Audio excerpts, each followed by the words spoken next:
کبھی مور کی خواہش نہیں پیدا ہوئی اور نہ اس کے پرواز میں کمی آئی، نہ احساس کمتری کہ میں ہم کالے کیوں. کوے کو اس کا بھی احساس نہیں کہ ہم کالے کیوں، مور اتنا حسین کیوں، کبھی نہیں اس نے خواہش ظاہر کی. اور نہ مور نے کبھی کسی لباس والے کو ذلیل نظر سے دیکھا کہ کوے کو دیکھے تو اس کو ذلت کی نظر سے دیکھے. نہیں، جو قدرت نے پہنا دیا اسی پر وہ صابر و شاکر، اسی پر وہ قانع، اسی پر وہ خوش. مگر حضرت انسان اپنے لباس کا ذرا سا دیکھو، کٹنگ بدلتی رہتی، تراش خراش بدلتی رہتی. اور اب تو کچھ عجیب لوگ بھی پہنے ہوئے نظر آتے ہیں. عجیب لوگ اتنا ٹائٹ پہنتے ہیں، اتنا ٹائٹ کہ آج تک میں سمجھ ہی نہیں سکا کہ انہوں نے سلا کے پہنا ہے یا پہن کے سلایا. پہنا ہوا انسان ننگا دکھتا ہے. ذرا سا آپ دیکھیں، یہ تو پہناوے کا حال ہے، کھانے پینے کا حال ہے اور رہنے سہنے کا حال. آپ دیکھیں خدا نے جس جانور کو رہنے کا جو انداز دیا اس کا پورا خاندان ویسے ہی رہتا ہے. دریا والا دریا میں ہے، جنگل والا جنگل میں ہے، پیڑ والے پیڑ میں ہے. جن کو جیسے گھونسلہ بنانے کا جو شعور ہے وہ اسی طرح کا پورا خاندان ویسے ہی مکان بناتا ہے. مگر یہ حضرت انسان جھوپڑی میں ہے، بلڈنگ میں ہے، لال قلعہ میں ہے، شیش محل کے ایوانوں میں ہے، ہر ایک کے مکان الگ الگ. اسی پر جانوروں کو بڑی حیرت ہے کہ یہ انسان اخوت و مروت کا دعوے دار، یہ انسان انسانیت کا علمبردار، اور اس کا حال یہ ہے کہ خود اچھی بلڈنگوں میں رہتا ہے اور اس کا بھائی فٹ پاتھ پہ پڑا ہوا ہے، ایڑیاں رگڑ رہا ہے. اور آؤ دیکھو ہماری اخوت کہ ہم جیسے رہتے ہیں سارا خاندان ویسے ہی رہتا ہے. یہ نہیں کہ کوئی بلڈنگ میں رہے، کوئی فٹ پاتھ پر رہے. تو دوست مگر ایک بات اور ہے، اس پر بھی کوئی حرج کی بات نہیں کہ خدا نے اگر تمہیں دیا ہے تو تم شکرانے نعمت کے طور پر کچھ بھی کر سکتے ہو. مگر یہ انسان اپنی بلڈنگیں جو بناتا ہے تو کیسے کیسے دھندے کرتا ہے، پھر بلڈنگ بناتا ہے، کیسے کیسے حالات پیدا کرتا ہے، کیسے کیسے. ذرا سا اس پر تو مجھے ایک لطیفہ یاد آ گیا. آج کل بلڈنگوں کے اوپر جگہ جگہ آپ نے یہ لکھا ہوا دیکھا، ھذا من فضل ربی، لکھا ملتا ہے ھذا من فضل ربی، یہ میرے رب کا فضل ہے. جو صحیح طور پر کما کے بناتے ہیں وہ بھی ایسے ہی کرتے ہیں، اور جو سٹے والے سے لاتے ہیں وہ بھی ایسے ہی لکھتے ہیں، جو جوا کھیل کر کے بناتے ہیں وہ بھی ایسے لکھتے ہیں، حرام کی کمائی والے بھی ایسے ہی لکھتے ہیں. ھذا من فضل ربی، یہ میرے رب کا فضل ہے. ایسی ہی کسی بلڈنگ کے نیچے کسی نے دیکھا شیطان زار و قطار رو رہا ہے، زار و قطار رو رہا ہے. پوچھا بھئی تو کون؟ کہا میں ہوں ابلیس. ارے تو روتا کیوں ہے؟ ارے صاحب بہت رونے کی بات ہے، بہت رونے کی بات ہے. یہ رونے کا مقام نہیں تو اور کیا. کہا دیکھو یہ شخص جوا کھیلنا میں نے سکھایا، سٹے کا فن میں نے سکھایا، حرام کمائی کا طریقہ میں نے بتایا، اور پھر اسی راستے سے میں نے اس کو کروڑ پتی بنایا، اور پھر اسی راستے سے اس نے بلڈنگ بنائی. اس پر میرا نام لکھنا تھا، یہ لکھتا ہے ھذا من فضل ربی، لکھنا تھا میرا نام، لکھ دیا کہ یہ رونے کا مقام نہیں تو اور کیا. محنت میں کروں، نام کسی اور کا ہو. اللہم صلی علی سیدنا مولانا محمد کما تحب و ترضی بان تصلی علیہ. تو یہ حال ہے انسان کا. تو جانور بھی خوش ہے کہ ایسے کردار سے ہم ملوث نہیں ہیں. یہی بہت بڑی بات ہے. میں دکھانا یہ چاہتا تھا کہ انسان ہر معاملے میں اختلاف پسند ہے. یہ تو چھوٹی چھوٹی باتیں ہیں. اگر آپ انسان سے پوچھو زمین کیا ہے تو کچھ انسان بتائیں گے یہ ٹھہری ہوئی ہے، کچھ انسان بتائیں گے یہ چکر کاٹ رہی ہے، کچھ انسان کہتے ہیں کہ سورج ٹھہرا ہے، زمین اس کا چکر لگا رہی ہے. کچھ انسان یہ کہیں گے زمین ٹھہری ہے، سورج اس کا چکر لگا رہا. کچھ کہتے ہیں آسمان موجود ہے، کچھ کہتے ہیں آسمان حد نظر کا نام ہے، کچھ کہتے ہیں روح جسم کے اندر ہے، کچھ کہتے ہیں روح جسم کے باہر ہے، کچھ کہتے ہیں انسان کی حقیقت حیوان ناطق ہے، کچھ کہتے ہیں ان کی حقیقت حیوان متبدل ہے، کچھ کہتے ہیں اس کی حقیقت حیوان ناقل ہے. ایک بات تو سب کہتے ہی نہیں، ہے اختلاف پسند. مگر ایک بات بتاؤں، اتنا اختلاف پسند انسان بھی ایک بات پر متفق، بات بات پر لڑنے والا. ایک بات اور ایک خواہش اس کی ایسی ہے کہ سب متفق، وہاں کوئی لڑائی نہیں. وہ بات کیا ہے؟ ہم کو مرنا ہے. کسی کو اختلاف، چاہے یہودی ہو، چاہے مجوسی ہو، چاہے عیسائی ہو، کوئی بھی ہو، مرنا ہے. اسی پہ سب آ کے متفق ہو گئے کہ نہیں؟ اور پھر مرنے کے بعد کیا ہوگا؟ پھر اختلاف شروع. ایک چوراہے پر آئے ملے، راستے دو آتے ہیں تو چوراہے میں ملتے ہیں پھر الگ ہو جاتے ہیں. ایک نقطہ ملنے کا تھا، اس کے بعد پھر راستے الگ الگ ہو گئے. ہم کو مرنا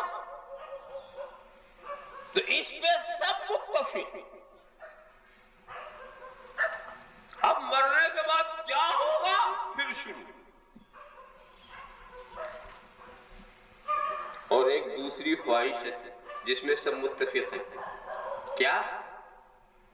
ہمیں عزت چاہیے، کامیابی چاہیے. ہے کوئی انسان جو عزت نہ چاہتا؟ ہے کوئی انسان جو کامیابی نہ چاہتا؟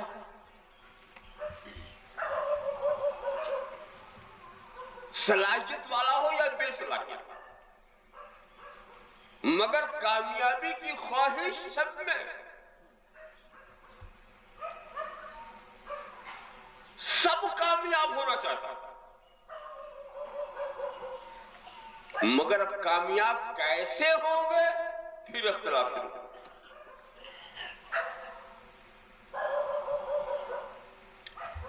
کسی نے سوچا کہ ہم وقت کے بہت بڑے رئیس ہو جائیں گے تو کامیاب ہوں گے. کسی نے سوچا ہم حاکم وقت ہو جائیں گے تو کامیاب ہوں گے.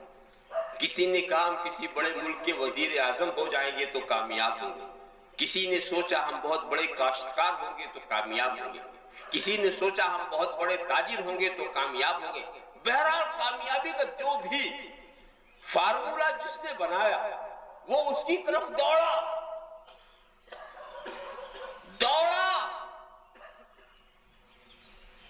مگر تجربہ یہ بتاتا ہے کہ ہر دوڑنے والا ناکام رہا. سکندر سے لمبی دوڑ کیوں لگا سکتا؟ آدھی دنیا کا فتح کرنے والا سکندر اب بھی اپنے کو ناکام سمجھ رہا ہے. اور کیا حسرت ناک اس کی وصیت ہے کہ جب میں مروں تو میرے ہاتھ کو تابوت سے باہر کر دینا تاکہ دنیا دیکھے کہ آدھی دنیا کا فتح کرنے والا سکندر خالی ہاتھ جا رہا. دولت نے کامیاب نہیں کیا، بلکہ ہم تو یہ دیکھتے ہیں کہ جتنی دولت بڑھتی جاتی ہے اتنی ہی بے چینی بڑھتی جاتی ہے، اتنی ہی بے قراری بڑھتی جاتی ہے. وہ کوئی کامیابی ہے جو آپ کا سکون چھین لے؟ وہ کوئی کامیابی ہے جس کا آپ کا اطمینان غارت ہو جائے؟ کامیابی وہی ہے جہاں پہنچو تو سکون مل جائے، جہاں پہنچو تو اطمینان مل جائے، جہاں پہنچو تو قرار مل جائے. سبحان اللہ. کامیابی تو اسی کو کہیں گے، اور اسی قرار و اطمینان کے لیے دنیا تگ و دو کر رہی ہے. کیسی کیسی کوششیں ہو رہی ہیں. چاند پر دستک دیا جا رہا ہے، چاند پر دستک دی جا رہی ہے، مریخ پر کمندیں ڈالی جا رہی ہیں، سورج کی شعاعوں کی تسخیر کی جا رہی ہے، ایٹمی تجربات ہو رہے ہیں، ریڈیائی اکتشافات ہو رہے ہیں، سائنسی ترقیاں کامیابی کو تلاش کر رہی ہیں، مگر کامیابی نہیں مل رہی ہے، سکون نہیں مل رہا ہے، بے چینی، اضطراب کا عالم۔ اس حساب سے تو دیکھو، وہ فقیر جس کے مقدر میں رات کی 2 ہی روٹی لکھی ہوئی ہے وہ زیادہ مطمئن ہے اس رئیس سے جو کافی تجوریاں بھر کے رکھے ہوئے ہیں۔ آپ دیکھیں 2 روٹی کھا کے جس اطمینان سے وہ سویا، کیا کسی ملک کے وزیر اعظم کو وہ نیند ملے گی؟ کیا کسی ملک کے صدر کو وہ نیند ملے گی؟ کیا کسی ملک کے بادشاہ کو وہ نیند مل سکتی ہے جو اس فقیر کو ملی؟ سکون، اطمینان۔ اس کے سکون کا تو عالم یہ کہ جب ایک فقیر کے گھر میں چور آیا، رات کو آنکھ کھلی تو اس نے کہا بھائی یہاں تو مجھے دن میں کچھ نہیں ملتا، تجھے رات میں کیا ملے گا جو میرے گھر کی تلاشی لے رہا؟ کیا سکون، کیا اطمینان، کیا چین! دیکھا آپ نے، چین اور سکون کی تلاش میں کچھ احمق لوگ چاند پر بھی پہنچنے کی کوشش کی۔ میں اس چکر میں نہیں پڑتا اور نہ اس بحث میں پڑتا کہ پہنچے کہ نہیں پہنچے۔ اتنی بات میں جانتا ہوں کہ جو لوگ کہتے ہیں پہنچے وہ کون لوگ ہیں؟ یہودی، عیسائی، یہی لوگ تو کہتے ہیں۔ اچھا، اب یہی یہودی عیسائی آ کر کہیں اے مسلمانوں عید کا چاند ہو گیا، کیا ان کے کہنے سے عید کرو گے؟ مان لو گے؟ تو جن کے کہنے سے ہم چاند کا دیکھنا نہیں مانتے، ان کے کہنے سے پہنچنا کہاں سے مان لیں گے؟ کیا ضرور ہے؟ جو آسان بات ہے وہ تو مانتے نہیں ان کے کہنے سے، تو ان کے مگر ان کہنے والوں کی بات سن لو کہ ہم پہنچ گئے پہنچ گئے پہنچ گئے۔ اچھا پہنچ گئے تو کیا تیر مارا؟ پہنچ گئے تو کیا کیا؟ چاند پر پہنچے تو اس بے چین دنیا کے لیے کیا لائے؟ اس بے قرار دنیا کے لیے کیا لائے؟ اس مضطرب دنیا کے لیے کیا لائے؟ اس تڑپتی ہوئی دنیا کے لیے کیا لائے؟ اربوں خربوں ڈالر خرچ کر کے لائے کیا؟ چین لے آئے، سکون لے آئے، قرار لے آئے، اطمینان لے آئے؟ تو جواب دیتے ہیں خاک لائے، وہاں سے خاک لائے۔ بے وقوف ہو، ہماری دھرتی پر پتھروں کی کیا کمی تھی جو بوجھ اور بڑھا دیا؟ گئے تھے اربوں خربوں ڈالر خرچ کر کے پتھر لانے، خاک لانے۔ اور میرا تو دل یہ کہتا ہے، اس مقام پر میں یہ بات ضرور کہہ دیتا ہوں، جب یہ چاند کی طرف جا رہے تھے اپنی عزت لینے کے لیے، اطمینان و سکون لینے کے لیے، برتری کا احساس لینے کے لیے، تو چاند بھی دیکھ کر کے مسکراتا ہوگا کہ یہ دنیا کے احمق آ رہے ہیں، یہ دنیا کے بے وقوف آ رہے ہیں۔ ارے نادان، اطمینان لینا ہے، سکون لینا ہے، قرار لینا ہے، یہاں کیا آتا ہے؟ ادھر جا، جس کے اشارے سے میں بھی ٹکڑے ہو گیا تھا۔ اطمینان وہاں ملے گا، سکون وہاں ملے گا، قرار وہاں ملے گا۔ تکبیر!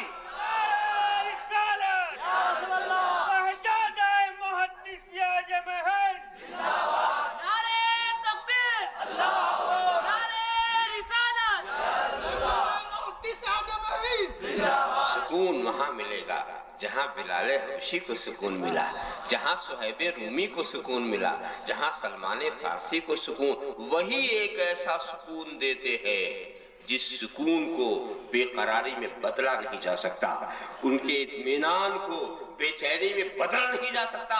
رسول کا دیا ہوا سکون اتنا مستحکم ہوتا ہے کہ میدان کربلا بھی آئے تو اس سکون میں فرق نہیں آتا، اس قرار میں فرق نہیں آتا، اس چین میں فرق نہیں آتا جو گنبد خضرا سے چھن کے ملا ہے، جو رسول کے چہرے مبارک سے ملا ہے۔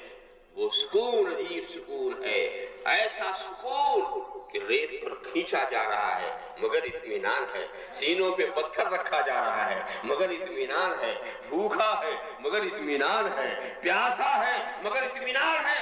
رسول کا دیا ہوا سکون نہیں جاتا۔